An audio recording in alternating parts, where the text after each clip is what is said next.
Okay, hello everyone. Welcome to Plutus IAS. So guys, today we are going to analyze paper 2 of economics optional, right? That was held last Sunday, okay? So, see guys, if we talk about paper 2 and if I give you general overview, so this time paper 1 which we have already analyzed and paper 2 both were very easy and very trendy. That means nothing was there in the paper which was or which could be marked as unexpected or a sort of surprise from the side of UPSC. The questions were very much expected. They had already come in the past years, and this year on the same trend UPSC gave the paper.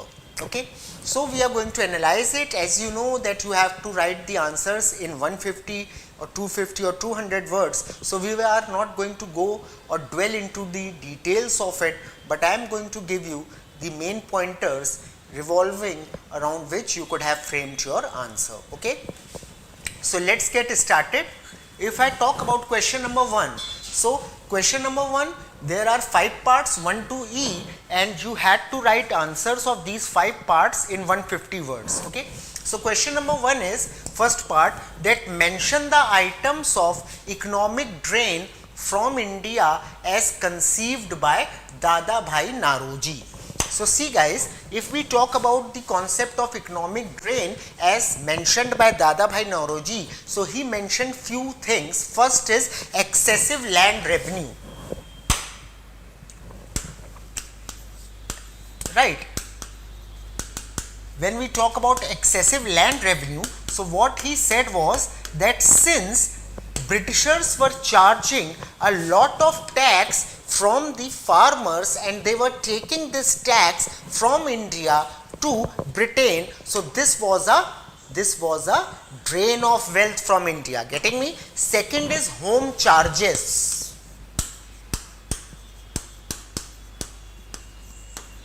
Okay, see, if we talk about home charges, then Dadabhai Naoroji said that payments made to Britain for administrative purposes, their pensions, expenses, interest on loans, all these were again transferred back to Britain. Okay. Third is profits from British investment. The Britishers, they invested heavily here in India because they were working in the initially they were working under the aid of East India Company. So British investors invested here and they earned huge profits. Again, those profits were sent back to Britain. Okay. Next is military expenditure. All the military expenditure, okay, of India, pay attention, all the military expenditure of Britishers was taken care by Indians. That means the heavy expenses, whether the military is placed inside India or outside India, but the expenses were taken care by India. Then salaries and pensions of British officials. So all the salaries of the British officials were again taken from Indian economy. Indian economy was paying for their salaries as well. So all these factors were responsible for the drain of wealth from India to Britain. Okay. Moving on to the next question. It is saying, discuss why the railway system developed by East India Company went against the Indian interest. That means the railway system, which we say that it was something sort of boon that was granted by Britishers to India, actually it was not a boon, actually it was a methodology which served the purpose of Britishers and not of Indians. How? See, Britishers basically designed the railway system in India for the purpose of transporting the raw materials. Their objective was to transport the raw materials, and these raw materials were cultivated in the farms of India. That means your commercial crops. For example, cotton, jute, etc., etc. These crops which were cultivated in India, commercial crops, they served as the raw materials for British industries based in England. So Britishers developed railway system so that these raw materials could be transported from the farms to the ports, seaports, okay, and from ports with the help of ships these raw materials were sent to England, and in England the industries, they manufactured clothes or goods out of these raw materials. Getting my point? And then these raw materials, they manufactured goods out of these raw materials, and then these goods were sent back to India. These finished goods, they flooded the Indian market, and these goods were again purchased by Indians.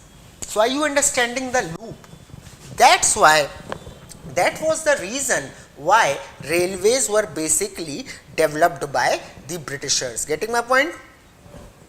And second, understand the railway system, the development of railway system, from where the finances came of it.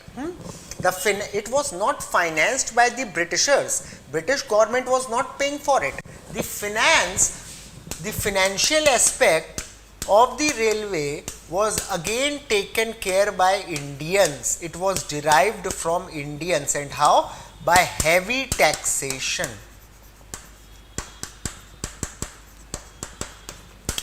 The heavy taxation imposed on Indians, due to this, these railway was financed and it got developed. Okay, so again something that we were financing and which was serving the purpose of Britishers. Okay, and pay attention guys, as I mentioned in the previous question that investors were earning from India. So how investors were earning? Understand, I will give you example from the point of view of railways. See, investors, British investors, they invested in railways. 100% return they were getting.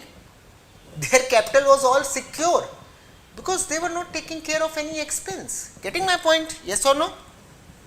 And if you talk about employment opportunities, that okay, when railway got developed, so there must have been the emerging job market in India. Many Indians would have got jobs. No, no such thing was there.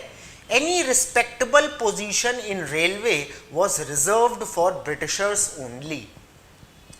And only the menial jobs of sweeping and cleaning in railway were given to Indians. So railway was totally developed to serve the purposes of Britishers and not of Indians. Getting my point? Okay, moving on. So that's how you could have framed your answer number 2. Moving on to the third question, it is saying that discuss why laissez-faire was not good for Indian during the pre-independence India. Before independence, the system called laissez-faire. Now this is very important question, very expected question, and most of the time UPSC asks this question of laissez-faire. See, I am talking about the term laissez-faire. So the questions, varied questions that are asked, they always revolve around laissez-faire. From this topic every year, nearly every year question is asked. Okay, so you understand the relevance of it. So if I talk about laissez-faire, I am writing it in short as LF. So see guys, laissez-faire, the essence of it is that minimum or no government intervention. Okay, in this system government intervention is minimum. Government is not going to interfere, and in which aspect government intervention is minimum? So government is not going to interfere in the economic affairs of the country. It would be taken care by market itself. Okay, so that's what the laissez-faire system is. Now the question is that we have to tell that the laissez-faire system was again not serving the purpose of Indians, it was again for the development of Britishers only. So see guys, this system, it actually allowed the British interest to develop or to thrive. It was not there to serve the Indian purposes. Yes or no?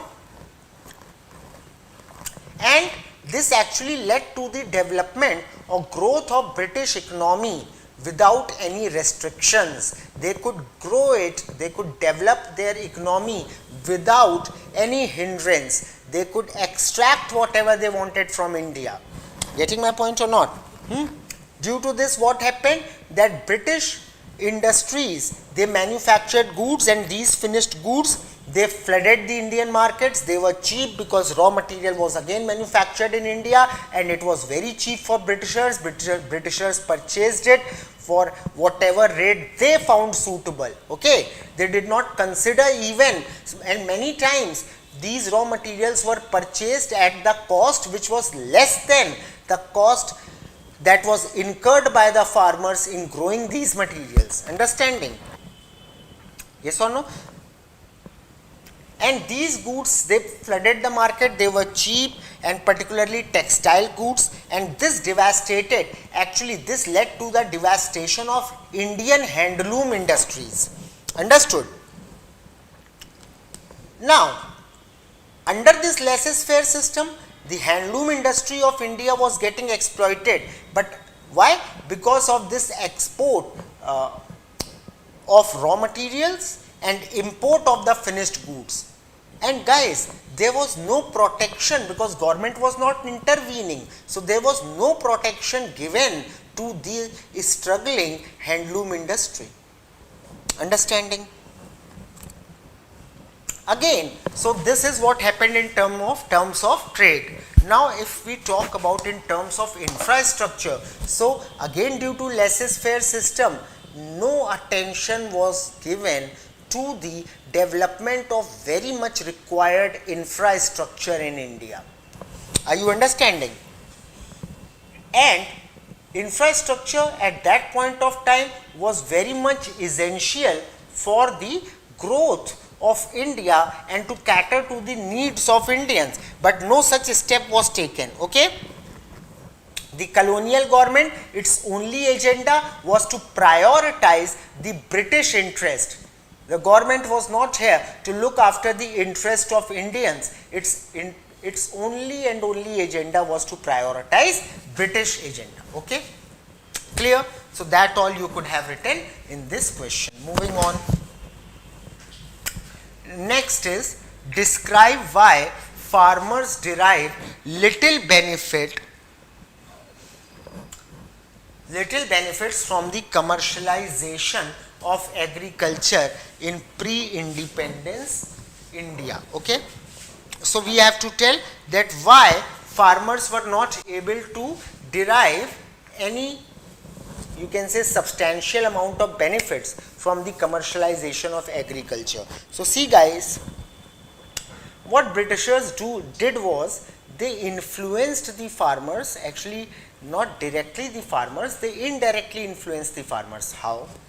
See, the lands at that time were majorly owned by the jamindars, landowners. Okay, now they influenced these jamindars that in their land, and farmers were actually the laborers working in the land, and the lands were the property of jamindars.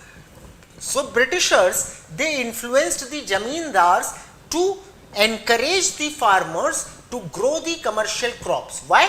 They said that in this way jamindars can earn a lot. Why? Because the demand of the commercial crop is everywhere globally, and we ourselves are going to purchase all of your raw material that you are going to manufacture, so you'll gain in terms of money. Now, this ignited the greed amongst the jamindars, and they asked their laborers, that were the farmers at that time, to grow commercial crops. Understanding? So when farmers got encouraged to grow or cultivate cash crops like cotton, indigo, jute, opium, etc., all these cash crops, so what happened? The growth of food crops, it subsided. The growth, I mean the cultivation of food crops, it subsided. So, and there was a huge population there in India. It needed food. to stay alive, guys. But farmers, Indian farmers were mostly growing cash crops. Understanding?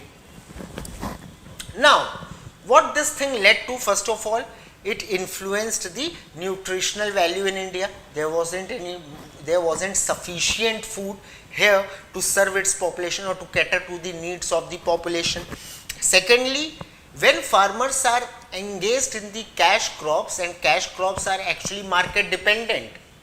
If you are growing cotton and let's say there is the season of winters in Europe, then your cotton crops would not be the raw material for cotton, it would not be purchased, so you are going to suffer a loss, right? It is dependent on the weather, it is dependent on the market. Demand and supply principle will apply, because these are commercial crops, these are not the necessary crops. Okay, so now farmers came under the altar of market dynamics, and this affected their interest adversely.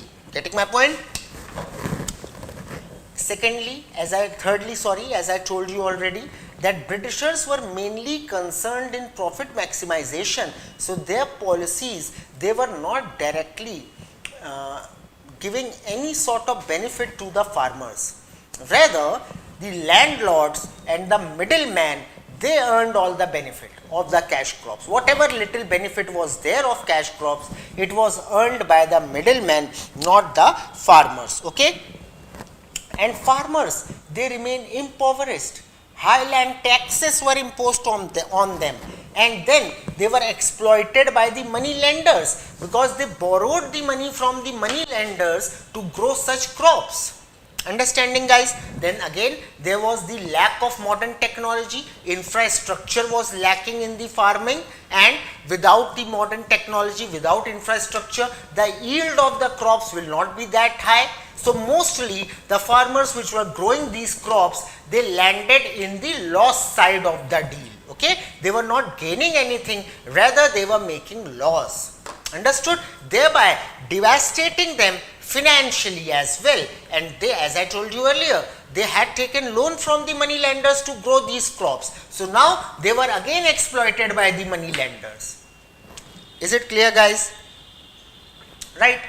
And due to the lack of food crops, what happened? India frequently faced the issues of famine at that time. Understood? So India, under the influence of Britishers, went for the commercialization of crops, and actually it actually devastated itself in all other aspects, and was not even able to gain the maximum profit, or actually the minimum profit that is required to sustain from commercialization of crops. Clear, guys? So that's how you could have presented and written this answer. Okay, very easy question this was also. Okay, moving on to the next question. Okay, so the next question is that what are the implications of PM Kisan Samman Nidhi scheme? So PM Kisan Samman Nidhi Yojana, that's what they are talking. So guys, first of all, you could have introduced what is this PM Kisan Samman Nidhi. It was introduced in 2019, and under it farmers would annually get rupees 6,000 annually, not monthly, annually. And this rupees 6,000, it is going to be provided to the farmers in certain installment. Understood? And what was the need of this scheme? Why was this scheme launched? So the aim was to give financial relief to the farmers. Okay, and out of that also, not all the farmers, especially to those farmers who have limited land holdings, to provide relief to them, this scheme was launched by the government. Understood, guys? Okay. Now this scheme has got its merits as well as demerits, and I am going to tell you or narrate both of them. Okay. So first of all, it ensures a steady, albeit and modest source of income for the farmers. Now farmers can have a steady source of income, okay, and this can actually, when farmers are having a steady source of income, they can actually be, they can be, very much sure that at least I am going to get 6,000 rupees per annum. So this will help them, this will reduce their financial instability, or it will increase their financial stability, yes or no. And then in this scheme there was direct transfer, DBT, direct benefit transfer mechanism was there. So the money was transferred to the bank accounts of the farmers directly without the intervention or without the intermingling bureaucratic system, which is actually quite a headache for farmers. Then this scheme, as I told you, it also promotes financial inclusion. Apart from providing financial stability, it also promotes financial inclusion of the farmers, because money is being transferred to their bank account. So more and more farmers will move towards the bank, they will open their accounts there, okay.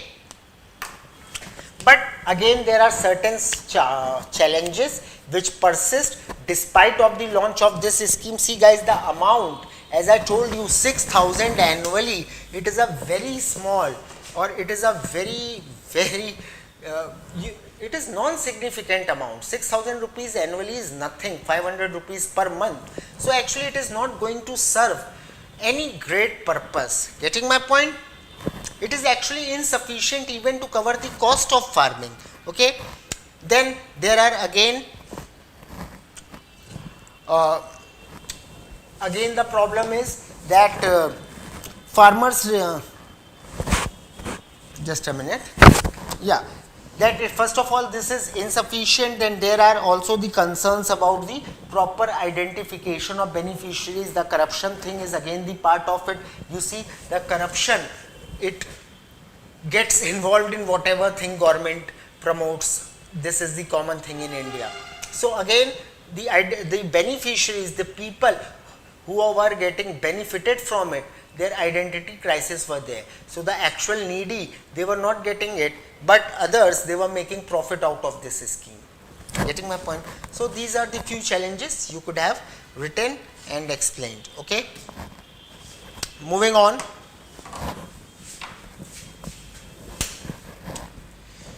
So that's it in question number 2. Question number 1, that's it in question number 1. So 5 parts were there of question number 1, and you had to explain all these parts in 150 words. Moving on to question number 2, okay. So the first question, A part of question number 2 is, and it is of 20 marks, so 250 plus words you have to write here. So the question is that what schemes are launched by the government to deal with the problem of unemployment in India, and the second part of it is that why the problem is still persists. So see guys, if I talk about these schemes, I am just going to brief out what all schemes are being launched. First is Manrega, Mahatma Gandhi National Rural Employment Guarantee Act, okay. And what is the objective of this scheme? This scheme is actually there to provide at least 100 days of employment, okay, in a financial year to rural households, okay, and this gives job to the unskilled workers, okay. So first is your Manrega, second is PMKVY, that is Pradhan Mantri Kaushal Vikas Yojana. And what is the objective of this scheme? The objective is to provide skill to develop skill in the youth and to train the youth so that they can develop a particular skill whatever they like, and they can encash this skill by doing something of their own or getting employed in that sector. Understanding. Third, like Startup India, the objective was to promote entrepreneurship, offering financial assistance, tax exemptions and easier regulations of a startup. All these things were done, changes were made to promote the entrepreneurship in India, okay. and who was the target group here? The entrepreneurs. Okay. Next is Stand Up India. So here the support for women was there, and SC/ST section was also empowered by this scheme. And under this scheme, the loan from 10 lakh to 1 crore for setting up an enterprise was given to such sectors. Understood? Then we have National Career Services, NCS. So connect job seekers with employers through an online portal offering career counseling and vocational guidance. Next is Atmanirbhar Bharat Rozgar Yojana, ABRY. Objective was to encourage business to generate new employment by providing subsidies for provident fund contribution for new employees. Okay, that is giving provident fund to the new employee to lower the burden of the company so that companies could hire more and more new laborers. Okay. Next is Pradhan Mantri Rozgar Protsahan Yojana. Objective was again to promote employment generation by providing employers with incentives for creating new jobs. So if employers are going to create new jobs, they will be incentivized for it. Okay. And target were employers in the formal sector. Next is Make in India. So promote manufacturing and investment in India, aiming to transform India into a global manufacturing hub. Next is DDU-GKY, that is Deen Dayal Upadhyay Gramin Kaushalya Yojana.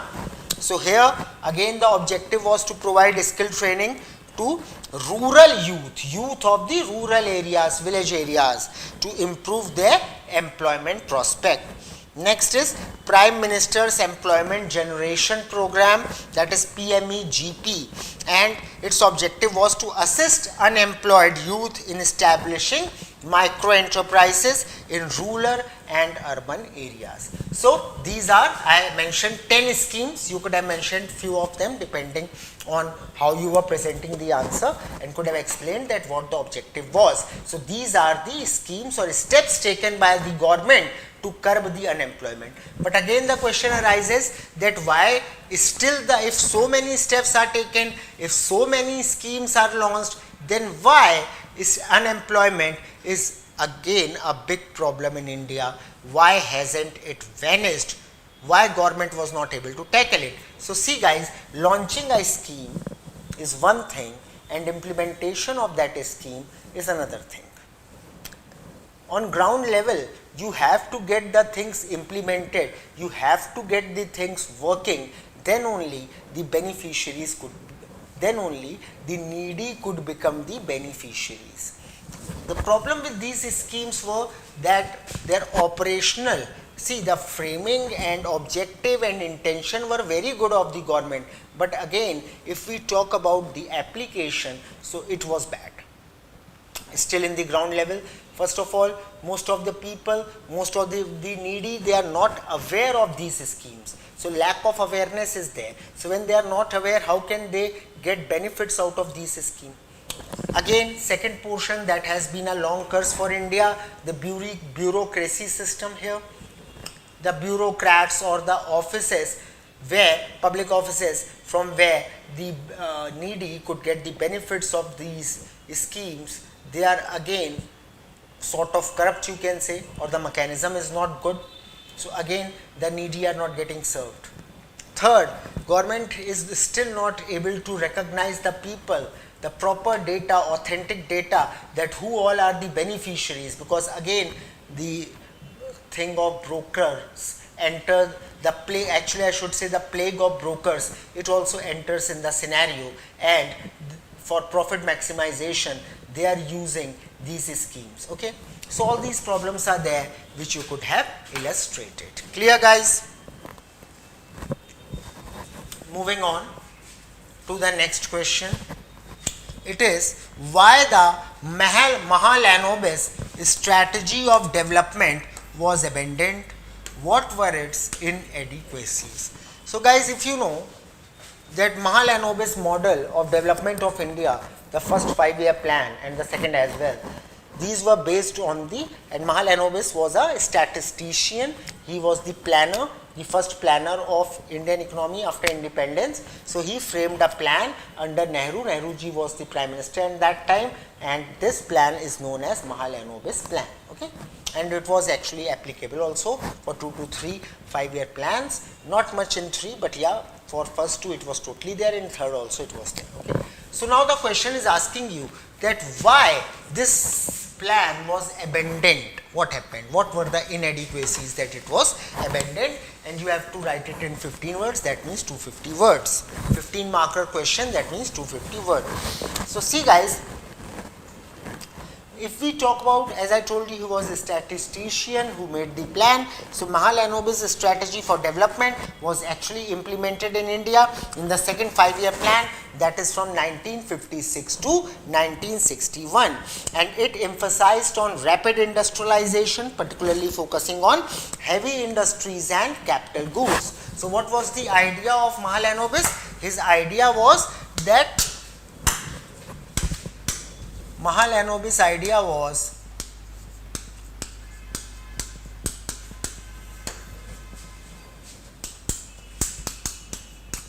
first, heavy industrialization.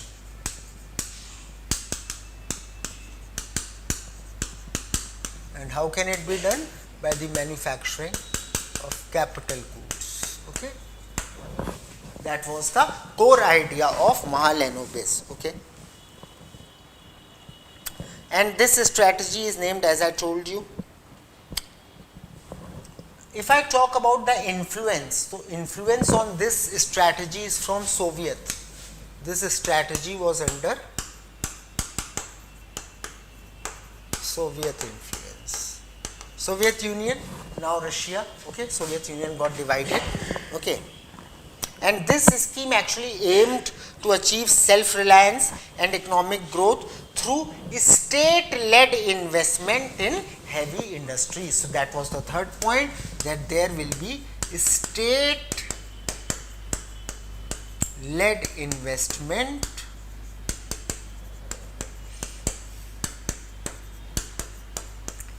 in heavy industries, and this will lead to the economic growth. Economic growth as well as self-reliance. India will be self-reliant. We won't depend on any other country to cater to our needs. So that was the objective of this scheme. Getting my point? But again, eventually this scheme was abandoned because there were certain or several inadequacies in this scheme. What was the first inadequacy? The first inadequacy was that it did not pay any attention or much needed attention to the agriculture. Why am I saying much needed attention? Because guys, most of the Indian population was employed in agriculture. They were dependent on agriculture, but still ignorance was there in agriculture, in this scheme for agriculture.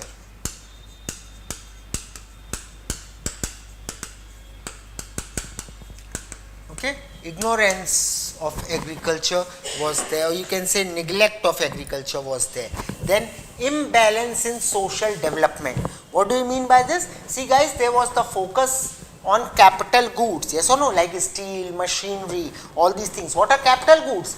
Capital goods are those goods through which we can manufacture other goods, machines and all. Okay, these are capital goods. Fine. Now this created imbalance in sectoral development. Consumer good industries which were needed to meet the immediate needs of the population were neglected.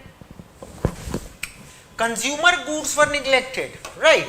Consumer goods are very much required to cater to the needs of the population. They were neglected.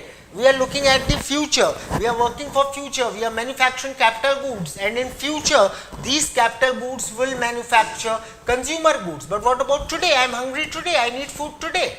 I need clothes today. What about that? So that was again neglected.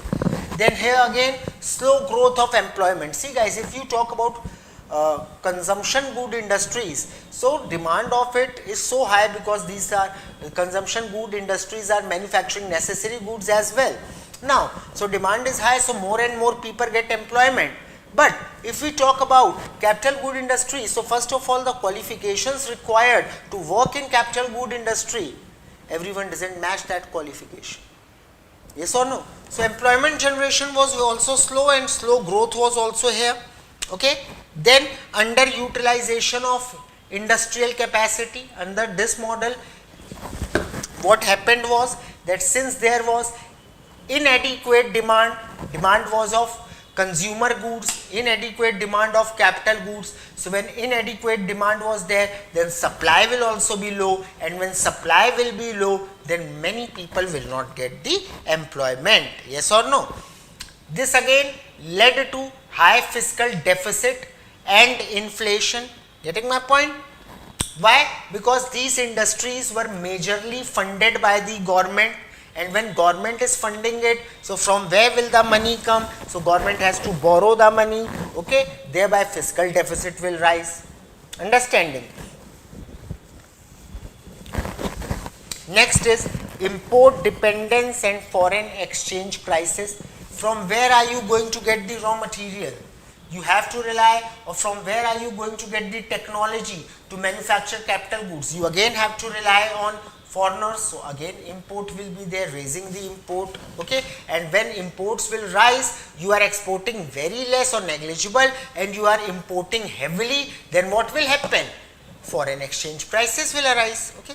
So all these were the problems of this strategy. Now if we talk about the abandonment of this strategy, so due to these inadequacies that I discussed with you, in the late 1960s and the early 1970s, there was a shift in India's economic policy, okay, towards a more balanced development. So now India in the late 1960s and the early 1970s, India shifted from this plan of Mahalanobis to a more balanced growth. Instead of totally relying on the manufacture of capital goods, India now also started looking at the manufacture of consumption goods, okay. And again, greater emphasis was laid in this era, that means after Mahalanobis, on agriculture, and particularly after Green Revolution, right, small scale industries and employment generation was done, okay. So as I told you, due to these inadequacies, this strategy was abandoned. Clear? Moving on.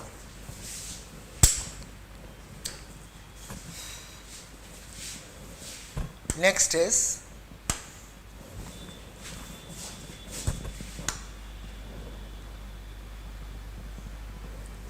it is saying, explain the problems faced by the jute industry during pre-independence India. Okay, why the problems aggravated after partition of the country. Okay, so what were the problems faced by the jute industry of India, and that too during pre-independence time? You have to write it in 15. It is a 15 marker, so 250 words. So see, if we talk about the jute industry in the pre-independence India, it faced several challenges. Why? First of all, primarily these challenges were there due to colonial exploitation and market fluctuation. As I told you, jute is a cash crop. So these challenges were majorly due to, number one, for jute these challenges arise due to colonial exploitation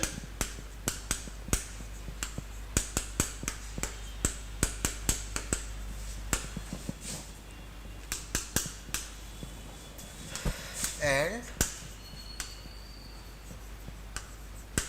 market fluctuations. I told you earlier also that market is unstable in cash crops. Fine. So guys, as we discussed earlier also, that the British colonial policies, they actually prioritized raw jute, okay, produced for export to British industries, and they neglect the local processing and innovation. This led to again over dependence on the export market and inadequate investment in technology. Again, I told you technology was low, investment was not done, laissez-faire policy. So what happened? This actually led to the low productivity and poor working conditions for laborers. Fine. And if we talk about after 1947 scenario, so the problem of jute industry, it further worsened after 1947. Why? Because the partition of India disrupted traditional trade routes and jute supply chains. So when India got partitioned, so the supply chain route of the jute was affected. It went all to the Pakistan. Getting me? Particularly in East Pakistan, which is now Bangladesh, which was a major jute producing region. The subsequent establishment of protective tariffs for domestic industries made it again more difficult for the Indian jute industry to flourish. Clear? Okay. So that's all that you could have written in this answer. Clear, guys? Now coming on to the third question. Third question, A part, it is saying highlight the role of MSME. MSME means micro, small, medium enterprises in Indian economy. What steps have been taken by government to enhance its contribution? Okay. So what is the contribution of MSME? So see guys, first of all, if we talk about MSME, it helps a lot in the employment generation. This is the major impact of MSME. It generates employment for huge population. So first is employment generation.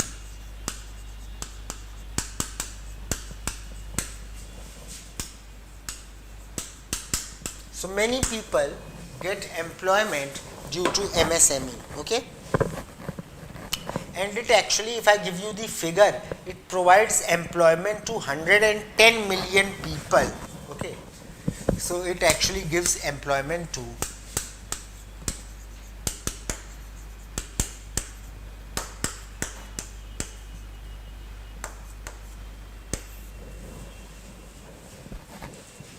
okay? So contribution to GDP, second is that this is also providing contribution to GDP. It contributes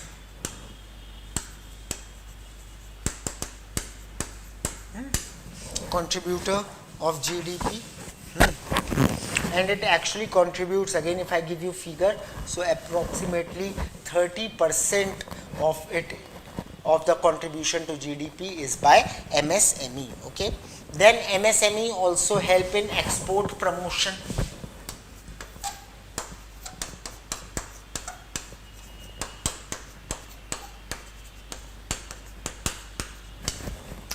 Export promotion is there.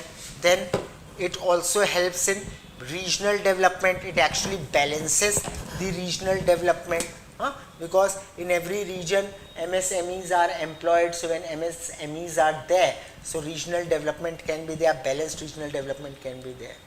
Getting my point? Clear? Okay.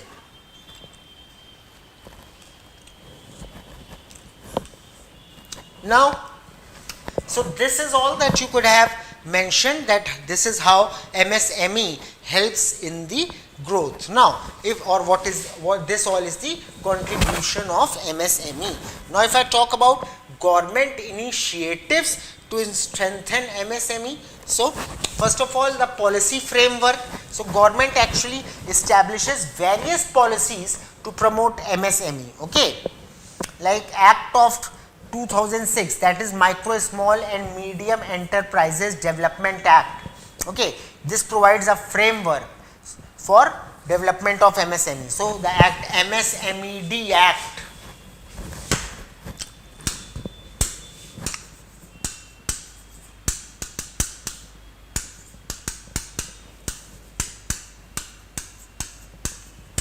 of 2006. It actually gives you the framework for the development of MSME. Next, it, as I told you, that MSME are micro, medium, small scale enterprises, yes or no? So what happens here is that these industries, they require financial support. They actually want huge amount of financial support, and this financial support is given by the government. Getting my point? So financial support is provided by government. Then skill development programs, government, as I told you, under its scheme, government provides training to the youth. It develops their skills. Now these youth, they can get employment in MSME sector.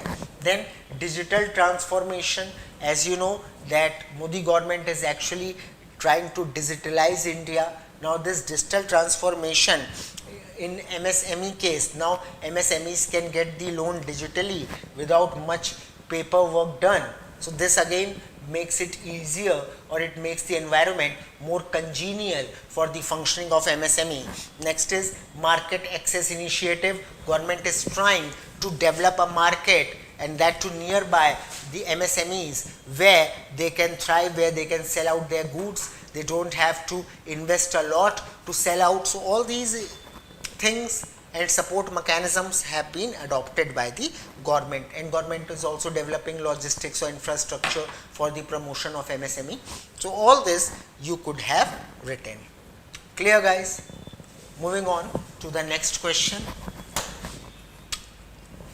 It is saying third question, B part, that describe the trend in the growth rate of national income from 1950 to 1980 and its impact on poverty. See guys, if we talk about trend in the growth and development from 1950 to 1980, so it can be divided into several phases. First of all, if we talk about the phase of 1950, so it is called initial phase of growth. If I talk about 1950, so this is actually the initial phase of growth.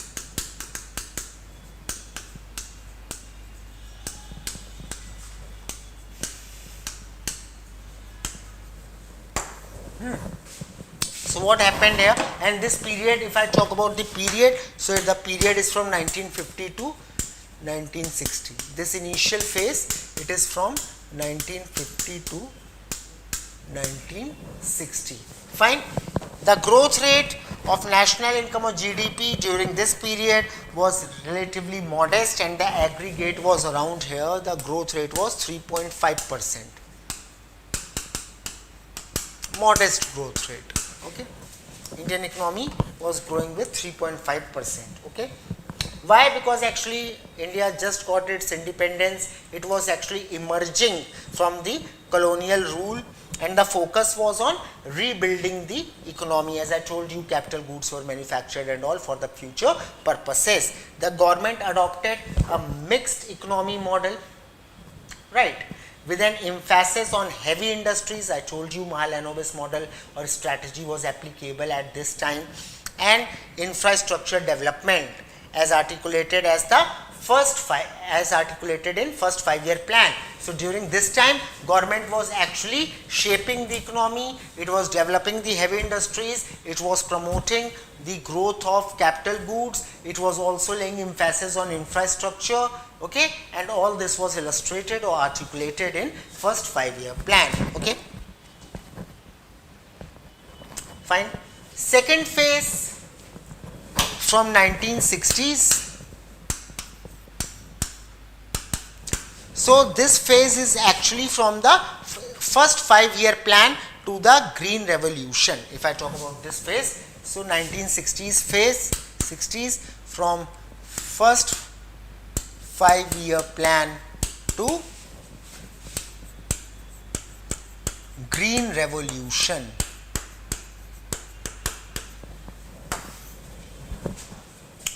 So see guys, first of all, if we talk about here from the period of 1960 to 65,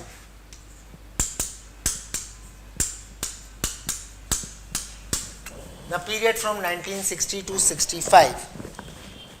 Fine.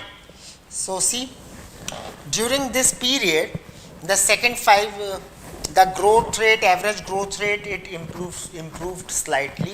Initially, as I told you, it was 3.5%. Now the growth rate became 4.5 per annum. So growth rate was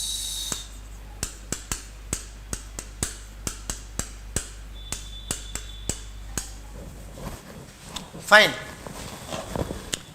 The second 5-year plan emphasized industrialization, particularly heavy industries. However, this period also faced challenges including food shortages and inflation, which hindered growth. Challenges, I told you, food shortage and inflation.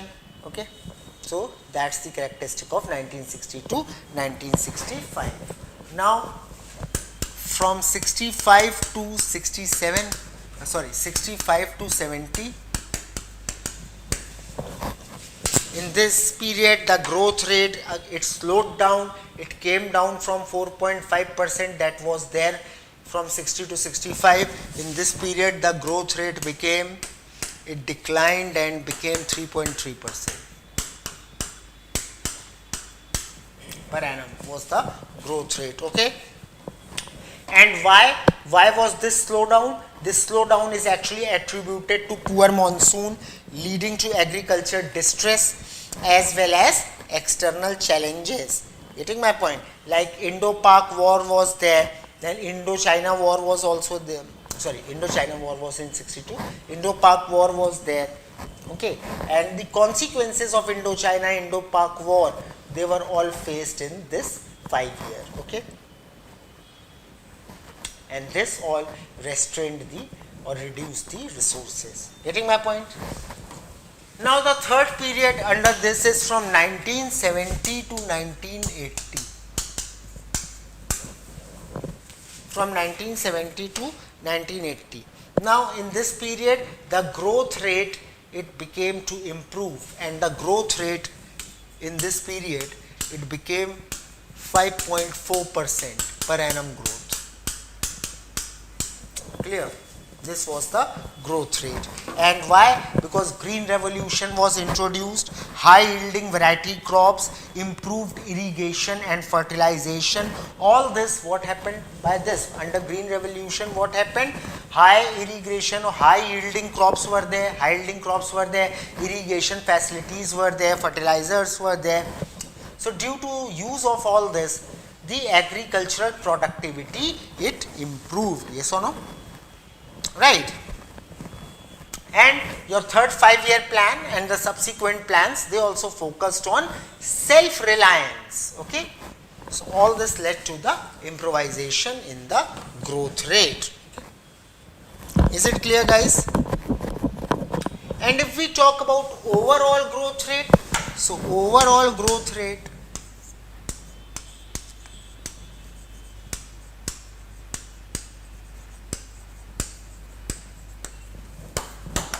on average from 1950 to 80 it was 4%. Clear? There were fluctuations, long-term trend slowed down. Okay, and there was actually the upward movement in the national income, and particularly during 1970s. Clear? Okay, so that's it. Moving on to the next question.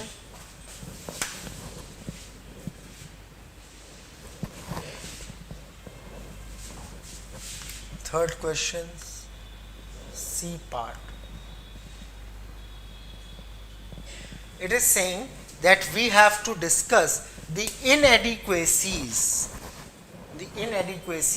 in the process of industrialization in pre-liberated India. Before liberalization, what were the inadequacies in the process of industrialization? That's what we have to discuss here. Okay. So I am directly coming to the inadequacies, that what all were the inadequacies in industrialization. First of all, the heavy reliance of India or Indian economy on industries. On which sort of industries? Heavy industries. Yeah. So our high reliance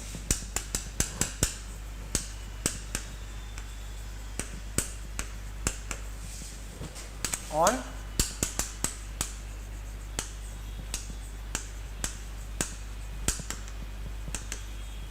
heavy industries. Second, inefficient state control. So if we talk about the control of the government, if we talk about the state control, so the government imposed stringent regulations, licensing policies were there. Actually it is called as license Raj system was there. Okay, due to this, what happened? Due to this, the process of industrialization, it suffered. Okay.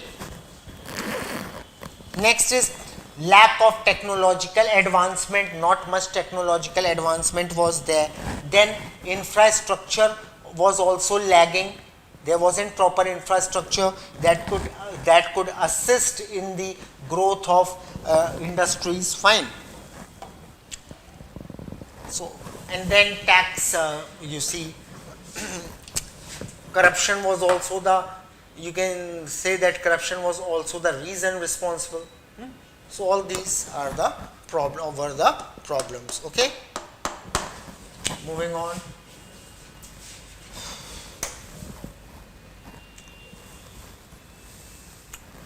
Next is, we have to discuss the changes made by the Government of India in the fiscal policy since liberalization, and how far these changes proved to be conducive to the growth and justice in the country. Anyway, so what all are the changes? See, post liberalization means after 1991, what changes have been made, and that too in the fiscal policy. Fiscal policy means government policy. Okay, so that's what we have to discuss here. Again, the question is of 20 marks, so 250 plus words we have to write here. So first of all, see guys, if we talk about fiscal policy, so tax reforms were there. Okay, the direct taxes were simplified. Simplifications of income tax rates and reduction of corporate taxes was there. Okay, and why was this there? To encourage the investments. Okay, then in 2017, introduction of GST was done, and this created the structure of unified indirect taxes. Okay, thereby reducing the indirect tax complexities.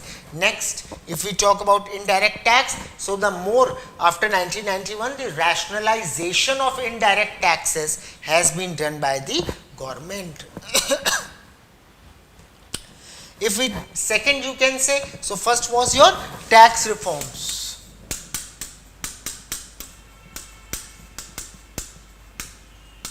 Second is fiscal consolidation.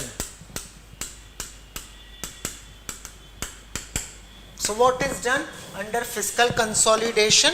So see guys, efforts are there to reduce the fiscal deficit. Okay, including Fiscal Responsibility and Budget Management Act, FRBM. This is of 2003. Okay, and which was aimed to limit government borrowing and ensuring disciplined fiscal management. Okay, so this was also done. Okay, now next is expenditure prioritization.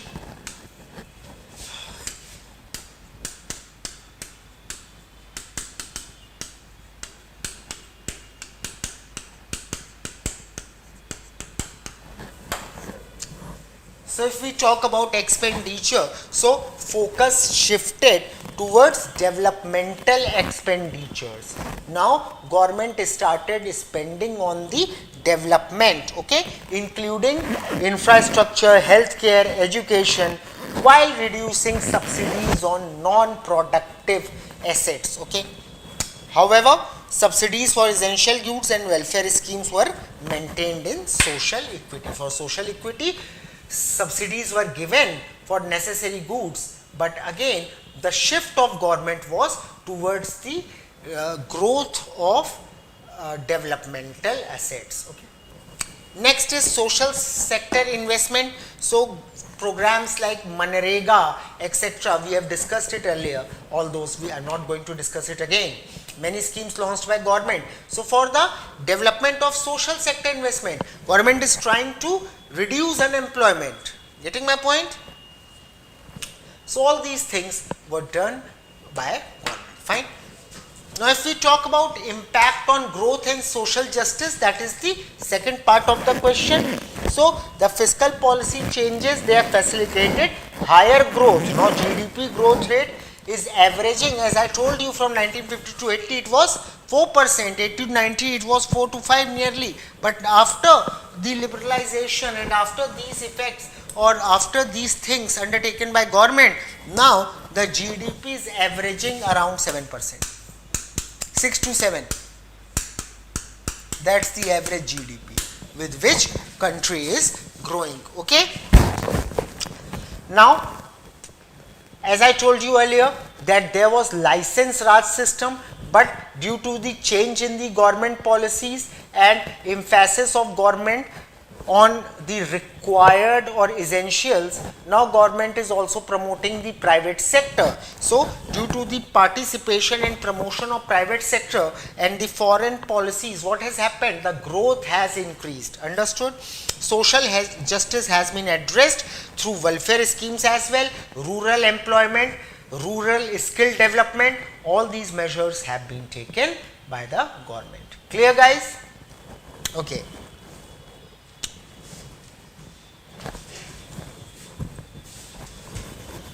Just a minute.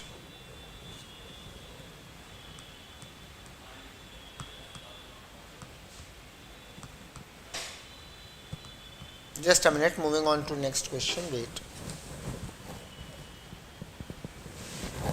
Yeah. So if I talk about next question, it says for faster increase in farmers' income, we have to write it in 250 words. Is it necessary to link them with corporate sector in India? We have to discuss it. That if we want the growth in income of the farmers at a faster rate, so should we link them with the corporate sector? So see guys, if we want to actually increase the income of the farmers and if we link them to the corporate sector, then what all is going to happen? Let's analyze. So see, first of all, the farmers are going to, by linking it to the corporate sector, farmers will have the access to the market. Direct market access can be there. Corporates can provide farmers with direct access to the larger markets, and this will reduce the reliance on the intermediaries, ensuring better price realization. Why? Because intermediaries, what they do? They extract all the profit. So customer has to pay more and farmers are not getting the benefit. Second, value chain integration will be there. Corporates often engage in value addition, processing and branding. Now this will allow farmers to sell higher value products rather than just raw commodities. Then technological advancement. Why? Because corporates will bring along with themselves the technological aspect of it. Yes or no? So farmers will get technological support, so their crops yield can be increased. Understood? Next, financial support and investment.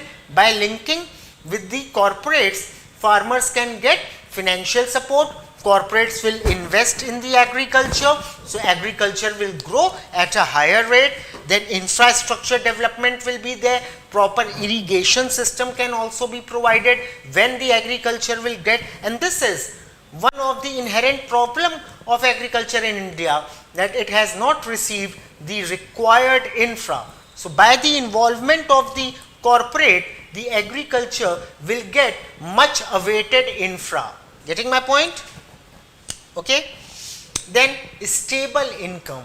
Guys, this is very important, that farmers, when such things will happen, farmers will get a steady source of income.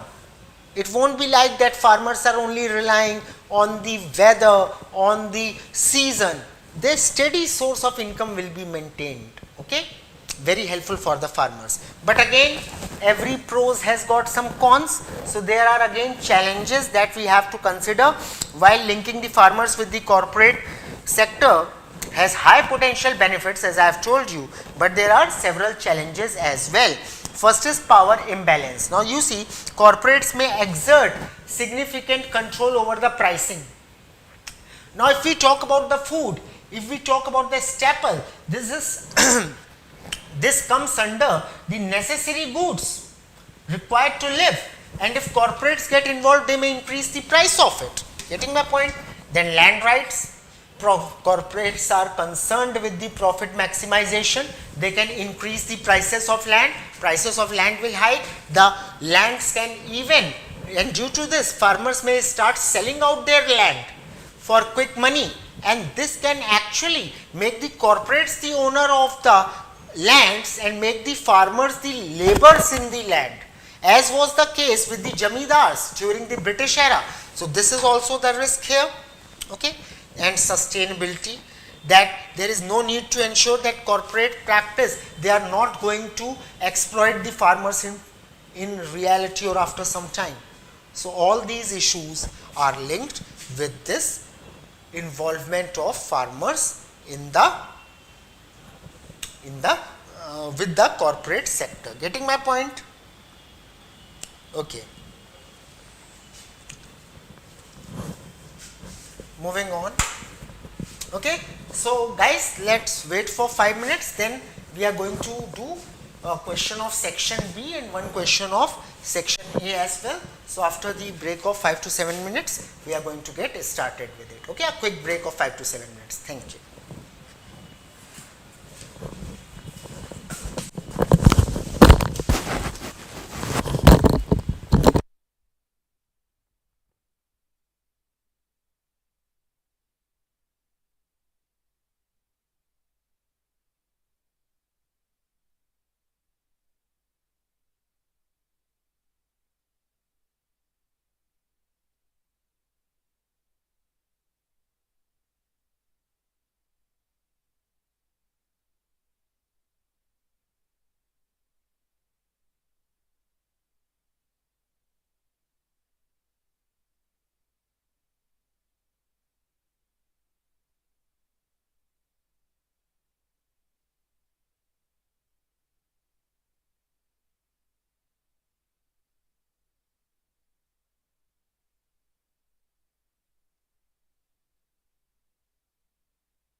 Okay.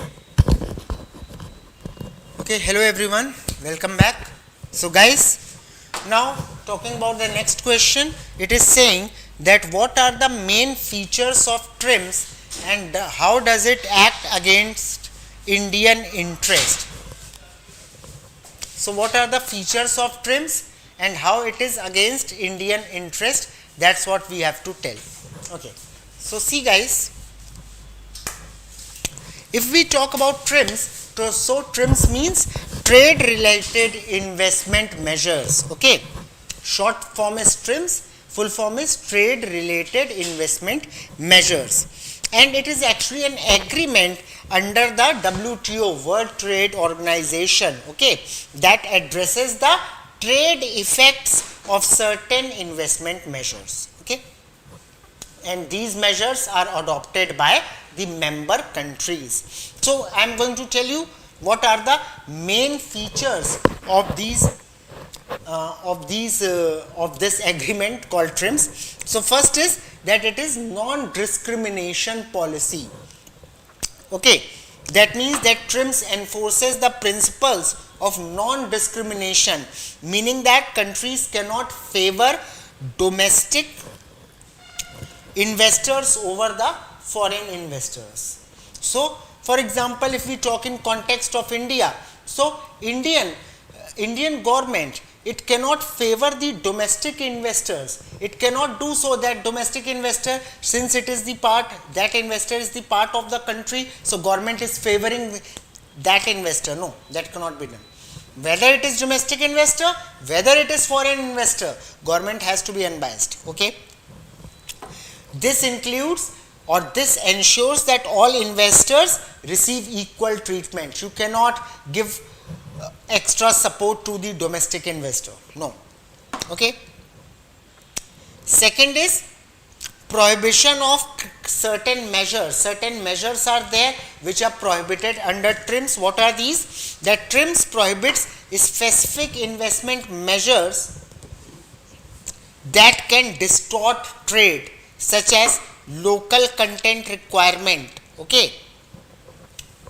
Such measures which will distort the trade, tariffs, local, you can say local content requirement, favoring policies for the domestic companies, all these are prohibited under TRIMS. Getting my point?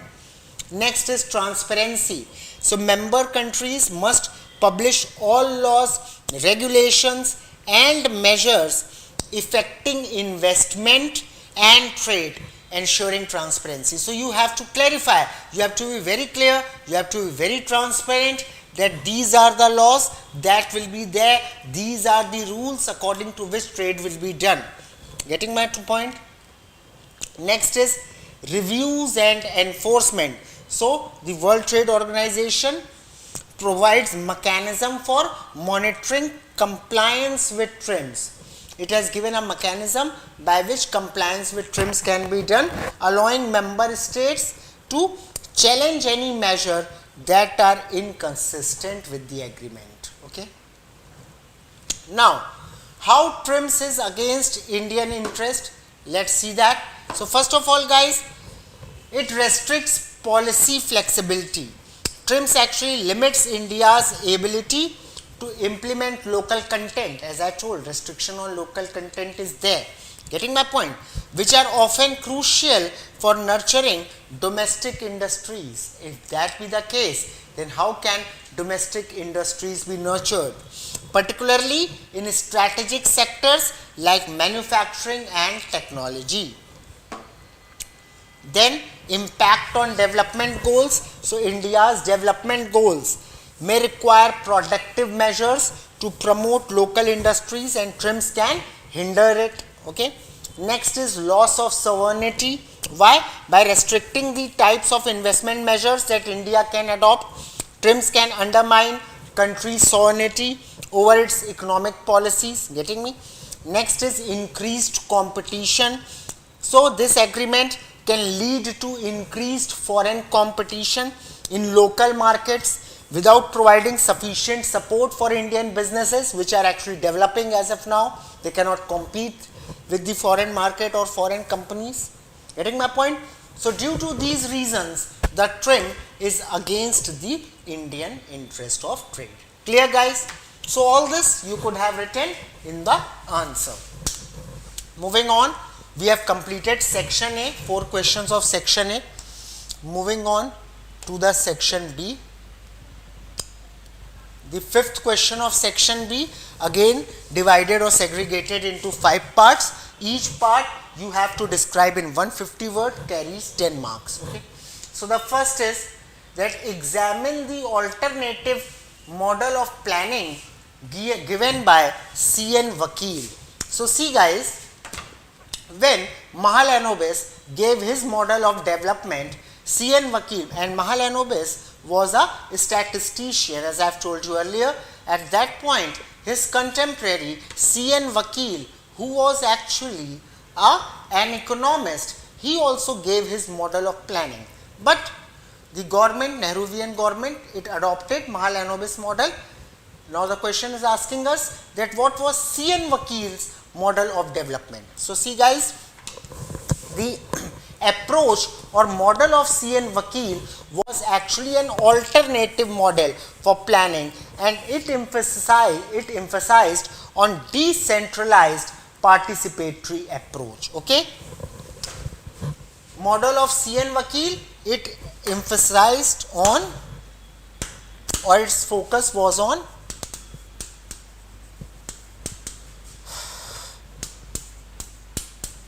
decentralized and participatory approach.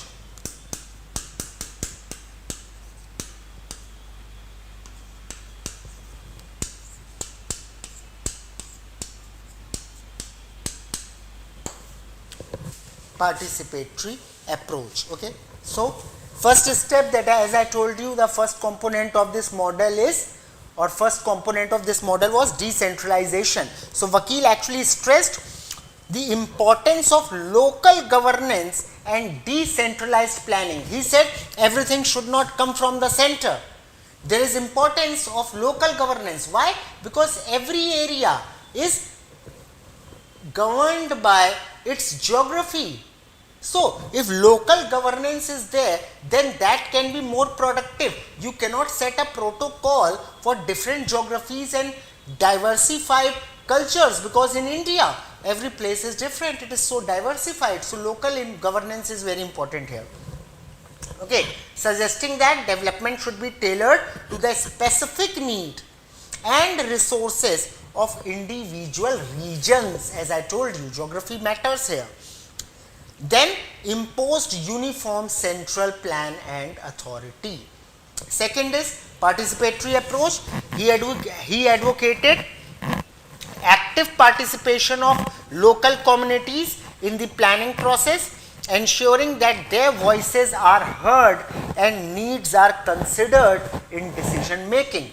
Now, every region has its own demand, every region has its own needs, just like other individuals, every individuals have their own needs. Okay, so depending on that, you have to make the plan and you have to take the decisions, right? So this grassroots involvement was seen as vital for effective implementation and sustainability of development. Okay, next is focus on human development. Vakil also emphasized on the development, human resource development basically. So Vakil's model prioritized human development indicators such as health, education. Now guys, these were the demerits with the Mahalanobis model. They were not laying emphasis on health, education and social welfare, okay, over mere economic growth. Vakil said overall development should be there. Social justice thing should prevail. Okay. Then he emphasized on balanced regional development. He said all the regions are the part of India. So every region should develop simultaneously. It should not be like that Maharashtra and Gujarat have developed and UP and Bihar are lagging behind. Catering to the need and demand of different regions. Every region should develop. Okay. So that's what the Vakil model or approach was. Okay, moving on. Next question is that is service-led growth in India sustainable? If we talk about service-led growth in India, is it sustainable? We have to comment on it. So see guys, if we talk about service-led growth in India, so it has significantly contributed to the economic expansion and it actually accounts to 55% of the GDP. GDP contribution is 55%.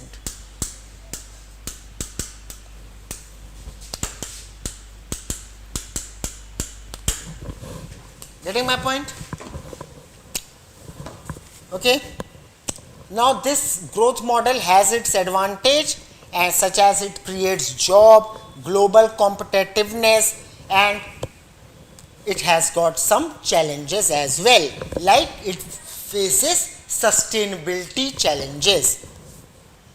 Now dependence on global market makes the service sector actually vulnerable to external economic fluctuation, as we see during the global downturns. Additionally, there is a significant skill mismatch. Not everyone can work in the service sector. High skills are required for it.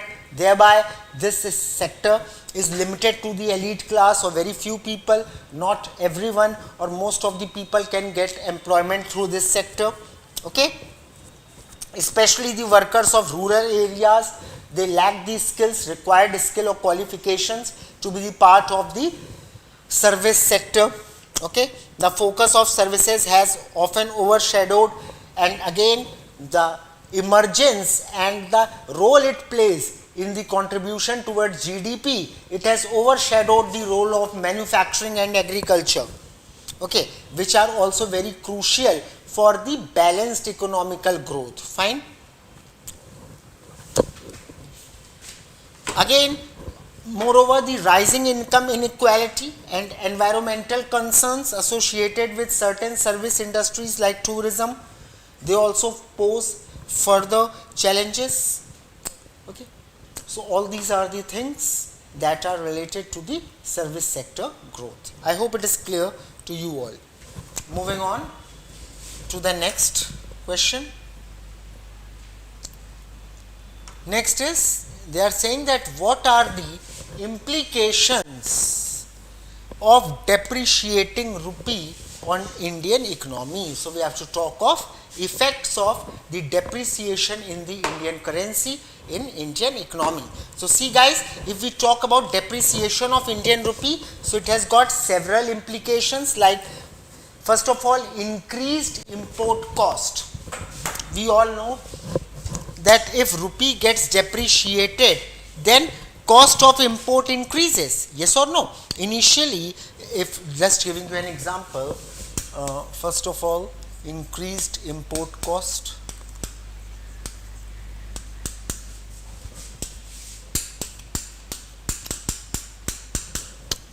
So if initially, if a good, someone was importing a good and initially $1 was equal to 50 rupees, fine. So, and let's say the cost of good was $2. So that good costed 100 rupees to import. Now let's say the rupee depreciated, just an example, now $1 became 100 rupee. So now the cost of that good will become 200. So imports will become expensive, and when imports become expensive, what happens? Imports will decline. Getting my point? Then there is impact on inflation as well. Why? Because as import prices are going to rise, this can contribute to overall inflation, putting again the pressure on RBI to adjust its monetary policy. Third is, there will be a boost. Okay. Second is that, as I said, that rise in inflation will be there, which will result on the increasing pressure on RBI. Third is, exports will boost.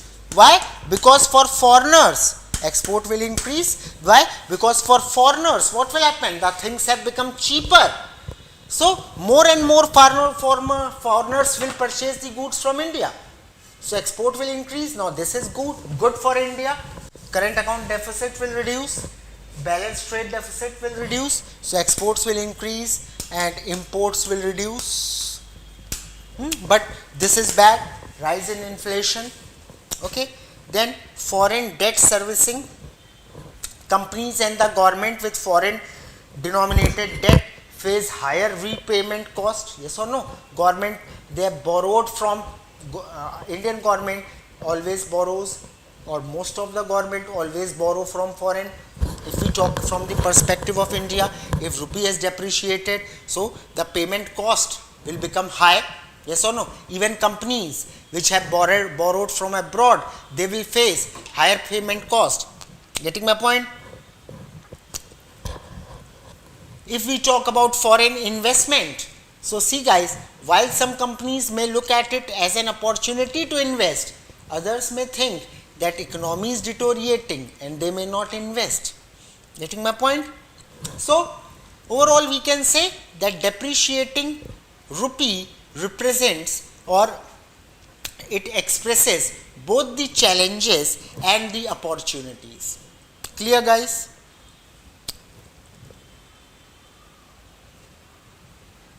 Just a minute. Yeah. Now D part of fifth question, it is saying comment on FDI, foreign direct investment, in multi-brand retail sector in India.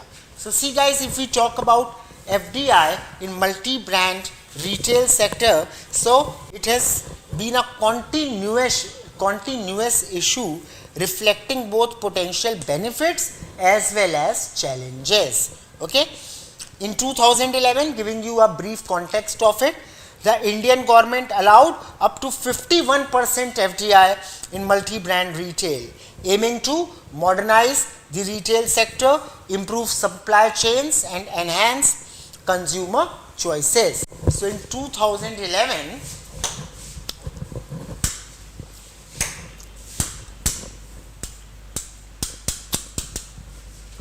51% FDI in retail was allowed by government, okay, to improve the supply chains, okay, and enhance consumer, and obviously to give multiple choices to the consumer. Now what were the benefits of it? So benefits, you can say, then investment will increase, technological advancement will be there, okay, better infra will be there. This can lead to improved efficiency in logistics and supply chains, okay.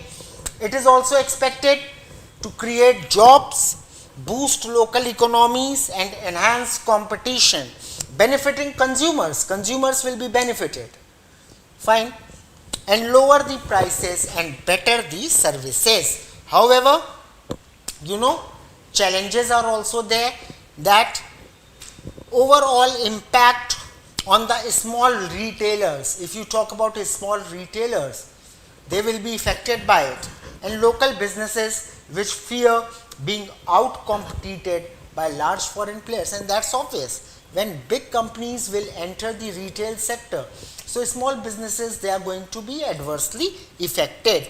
The implementation of FDI regulation has faced several criticism for being inconsistent and cumbersome, deterring potential investors, balancing the interest of small retailers and attracting FDI. It still remains a challenge, a crucial challenge for sustainable growth. Okay guys, so in 150 words you could have described it in this manner.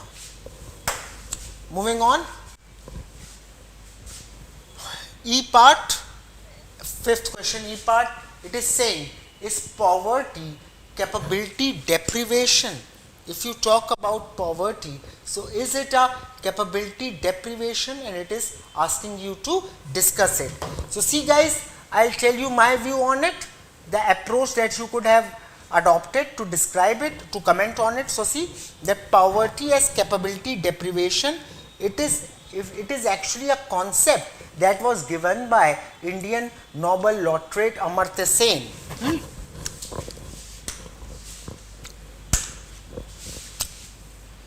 Poverty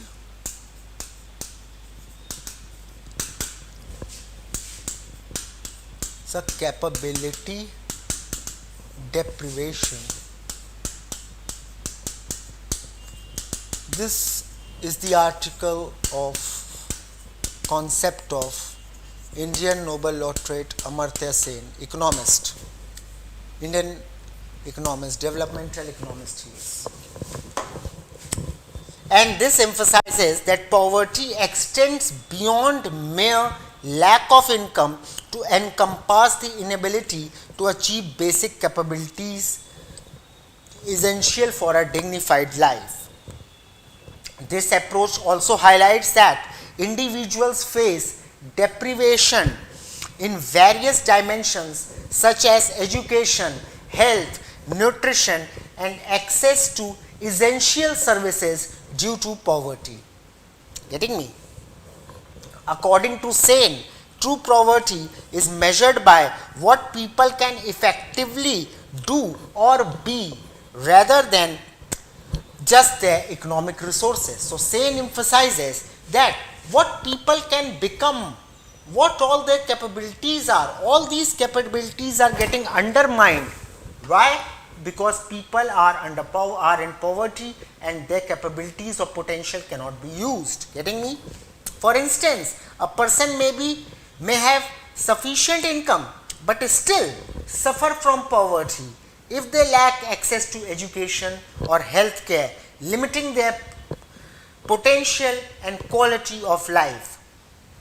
So this perspective shifts the focus of poverty alleviation from merely increasing income enhancing to people's capabilities, okay, promoting them with tools to improvise their lives and to skill themselves, giving them a quality or a better life. Clear, guys? So that's all you could have written. A very easy and interesting question this was. So guys, I think I'll wrap it up here.